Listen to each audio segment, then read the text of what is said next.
School കുട്ടികളുടെ പോഷകാഹാര കാര്യത്തിൽ വിട്ടുവീഴ്ചയില്ല എന്ന് ബംഗാൾ സർക്കാർ.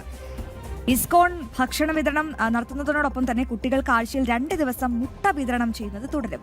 സ്കൂളുകളുടെ വികസനത്തിനായി 296 കോടിയിലധികം രൂപ അനുവദിക്കുമെന്നും മുഖ്യമന്ത്രി സുവേന്ദു അധികാരി വ്യക്തമാക്കി.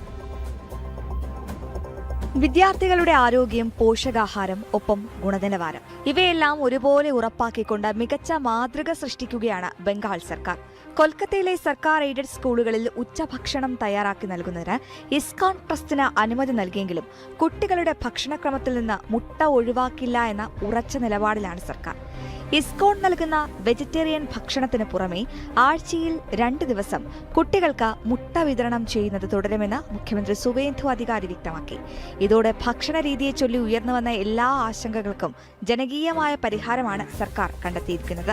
ഓഗസ്റ്റ് 1 മുതൽ പരീക്ഷണാടിസ്ഥാനത്തിലാണ് കൊൽക്കത്തയിൽ ഇസ്കോൺ വഴി ഉച്ചഭക്ഷണത്തിന്റെ വിതരണം. കുട്ടികളുടെ ഭക്ഷണത്തിൽ മാത്രമല്ല, വിദ്യാലയങ്ങളുടെ അടിസ്ഥാന സൗകര്യ വികസനത്തിലും വലിയ മുന്നേറ്റത്തിനാണ് ബംഗാൾ സർക്കാർ തുടക്കമിട്ടത്. ഇതിനായി 296 കോടിയിലധികം രൂപയുടെ സാമ്പത്തിക സഹായമാണ് സർക്കാർ സ്കൂളുകൾക്കായി ഉറപ്പാക്കുന്നത്.